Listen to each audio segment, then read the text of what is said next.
दोस्तों, हाल ही में लोकसभा से वुमेन रिजर्वेशन बिल पास होता है जिसमें 33% सीटें महिलाओं के लिए आरक्षित की गई हैं, जो महिला सांसदों की संख्या को 2 गुना से अधिक कर देगा।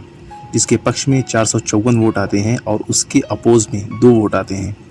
जहां विपक्ष एक तरफ इस बिल को सपोर्ट करता है, वहीं वो ये भी कहता है कि इसमें ओबीसी को भी शामिल किया जाना चाहिए।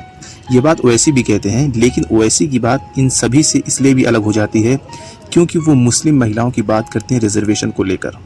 लेकिन ये तमाम पार्टियां मुस्लिम महिलाओं के रिजर्वेशन को लेकर ठीक इसी तरह खामोश रहती हैं जैसे मुस्लिम कम्युनिटी पर हो रहे जुल्म को लेकर खामोश रहती हैं। अगर रिजर्वेशन दिया जा रहा है तो ओबीसी और मुस्लिम महिलाओं को भी दो, नहीं तो ये बिल ओबीसी और मुस्लिम महिलाओं के बगैर अधूरा दे रहेगा। लेकिन सवाल यहाँ ये है कि ये लागू कब होगा।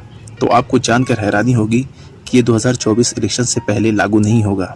अभी तो 2026 में जनगणना और परिसीमन के बाद इसकी प्रक्रिया शुरू होंगी, तब जाकर कहीं 2029 में लागू होने का इम्कान है।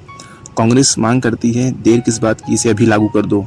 मायावती का कहना है कि ये आगामी चुनाव में औरतों को लुभाने के लिए ऐसा कदम उठाया गया है। सूर्य प्रताप ट्वीट करते हैं, उसमें वो ये लिखते हैं कि हड़बड़ी में लाया गया महिला आरक्षण बिल बीजेपी पार्टी पर बैकफायर करेगा। ये आधा अधूरा प्रयास केवल चुनाव हितार्थ जल्दबाजी में किया जा रहा है। 9.5 साल तक मोदी सरकार सोई रही। जैसा मैंने पहले भी लिखा था, बिना जनगणना व यथोचित परिसीमन के इसे 2039 से पूर्व लाना संभव नहीं। इस बिल में ओबीसी, एससी, एसटी, अल्पसंख्यक महिलाओं के लिए अंतर आरक्षण की व्यवस्था भी नहीं की गई है, जिसे समाज का बड़ा वर्ग स्वीकार नहीं करेगा। ये नारी शक्ति का उपहास है, अपमान है। जनता अब बीजेपी पार्टी के हर छल कपट को बखूबी समझने लगी है।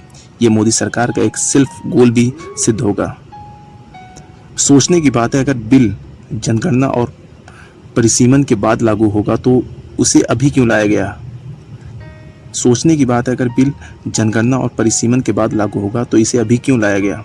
इसे बाद ही में लाते, यानी 1 करोड़ नौकरी का बिल पास हो और ये कहा जाए कि ये नौकरी 2029 में दी जाएगी, तो इस तरह की बातों का तो कोई सेंस ही नहीं बनता।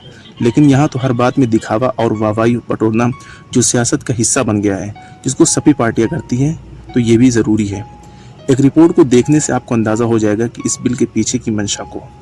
2019 में पिछले चुनाव के बाद समाचार आउटलेट इंडिया टुडे द्वारा किए गए एक एग्जिट पोल में पाया गया कि 46% भारतीय महिलाओं ने भाजपा और उसके गठबंधन सहयोगियों को वोट दिया, जबकि 44% पुरुषों ने। हो सकता है कि औरतों के इस झुकाव को मद्देनजर रखते हुए ऐसा किया गया है और इस बिल को असरदार बनाने के लिए एक्ट्रेस को उतारा गया, जैसे कि कंगना रनावत और ईशा गुप्ता को, ताकि महिलाओं के हक में लाए गए इस बिल को ऐसी पॉपुलर महिला द्वारा तारीफ कराकर आम महिलाओं तक बिल के फायदे को पहुंचाकर हमदर्दी और हिमायत हासिल की जा सके। और ख़ास बात यह है कि नए संसद की शुरुआती कड़ी महिलाओं के हक से शुरू हुई, ताकि एक मैसेज पहुंचे कि देखो महिलाओं का कितना महत्व है, कि उनके इश्यूज से नए संसद को शुरू किया गया।